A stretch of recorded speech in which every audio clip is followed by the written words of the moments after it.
Investment strategies.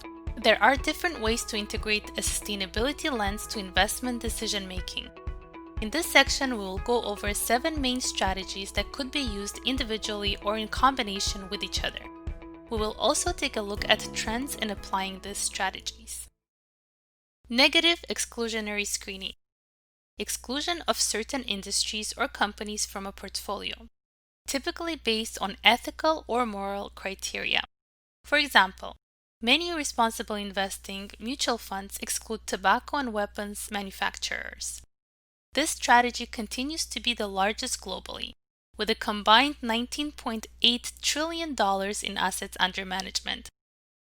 Exclusionary screening goes back to 1700s, when religious groups in the US refused to invest in alcohol, gaming, and tobacco companies. Later, they called it a sin screen. Today, different investors and funds apply different screens to tailor to their investors' values. Some of the screens used today are alcohol, gaming, tobacco, weapons, fossil fuels, modern slavery, animal cruelty, and the list goes on. Here is a list of selected institutional investors showing different exclusions that they apply in their portfolios. There are also a number of funds available for individual investors that apply negative screening. For example, SPDR S&P 500 Fossil Fuel Reserve-Free ETF, or SPYX. Here are some key features of this fund. It seeks to allow climate change conscious investors to align core of their investment strategy with their values by eliminating companies that own fossil fuel reserves from the S&P 500. Information about what does it actually mean fossil fuel reserve free can be found in fund's prospectus. And here's what it says.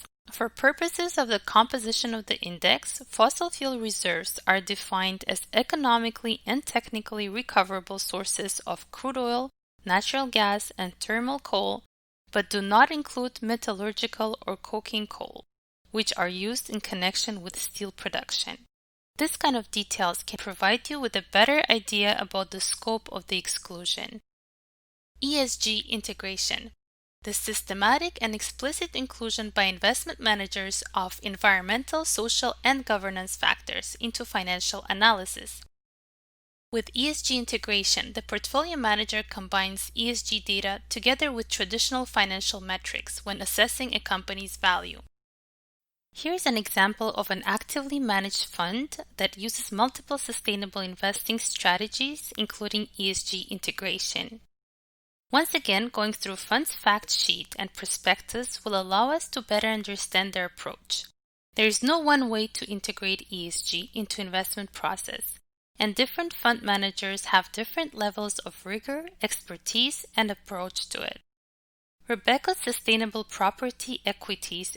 Let's go over their ESG integration policy to better understand how they manage it. Here's what they say in their fund's fact sheet. We use sustainability performance ranking to focus on fundamental analysis on companies that have demonstrated superior sustainability performance compared to their peers. This is actually also applicable to best-in-class approach, which we will cover right after this example. We then analyze the impact of financially material ESG factors to a company's competitive position and value drivers. This makes us think about the SASB standards. They also mention that if ESG risks and opportunities are significant, the ESG analysis could impact a stock's fair value and the portfolio allocation decision. In addition, they mention that they strive for a low environmental impact as measured by GHG emissions, energy consumption, water use, and waste generation, with the aim of realizing 20% better levels than the index. This makes total sense.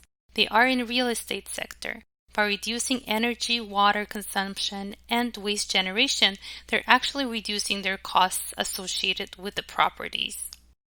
What makes ESG and sustainable investing really interesting is that evolution of expertise that is now required on the fund manager and analyst side.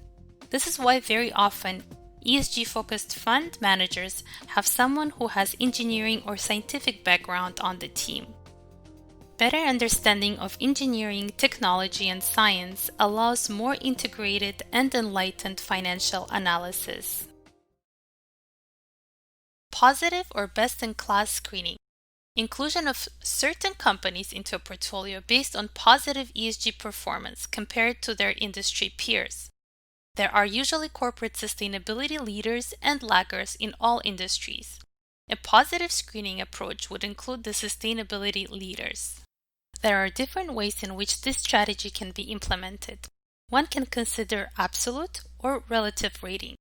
This chart created by UBS shows how different could portfolio allocation be depending on the strategy chosen. In absolute rating, there is no distinction between industries. Therefore, industries that are generally doing bad on sustainability ranking will be underweighted in the portfolio. On contrary, with relative or best-in-class approach, company is compared to its peers within the industry. So even if the company is doing really bad overall, doing better than its peers will enable it to be potentially included in such portfolio. Here's an example of Tesla using MSCI's rating. On an absolute scale, Tesla has overall average rating. However, when it comes to its industry, EV cars manufacturing, it is rated as a leader. Things get more complicated as from one ESG rating organization to another, you might find differences. MSCI rates Tesla as one of the top global EV car manufacturers when it comes to ESG, while FTSE rates it last and Sustainalytics gives it a middle rating. Different ESG raters measure different things and may attribute different weightings to various factors. Investors may also develop their own in-house ranking systems. Norms-based screening.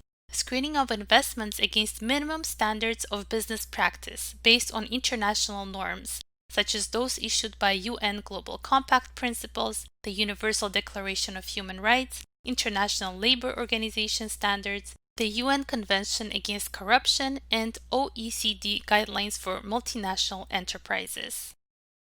Sustainability-themed investing. Investment in themes or assets specifically related to sustainability. For example, clean energy, women in leadership, or sustainable agriculture. In some cases, this entails having a high concentration of investments in the same sector. Clean energy, for example. Impact investing. Investments are made into companies, organizations, and funds with the intention to generate social and environmental impact along with financial returns. Impact investments target a range of returns from below market to market rate, depending on investors' strategic goals. Examples include microfinance, affordable housing, healthcare, education, renewable energy, and more. Some impact investments would also be categorized as thematic investments. Corporate engagement and shareholders' action. The use of shareholder power to influence corporate behavior, for example, filing shareholders' resolutions, voting proxies, and engaging in dialogue with companies to improve their ESG performance. Some of these 7 strategies are often used in combination with each other. Here's a chart created by Global Sustainable Investment Alliance showing assets under management for each strategy as of 2018. As you can see, negative screening and ESG integration are 2 most widely used strategies. However, others are in constant evolution. Sustainability-themed investments grew 270% between 2016 and 2018. And positive or best-in-class screening increased by 125% over the same period. It is also interesting to take a look at country-specific growth rates for each strategy. Notice that norms-based screening seems to be losing popularity in Europe over the period and moves more towards the ESG integration. Asset managers in the United States, Canada, Australia, and New Zealand reported in regional surveys that major motivations for their use of sustainable investing strategies are the desire to minimize risk and improve financial performance over time. This may also explain why the sustainable investing strategy of ESG integration has become more widely deployed globally. With 60% more global assets managed with this strategy in 2018 compared to 2016.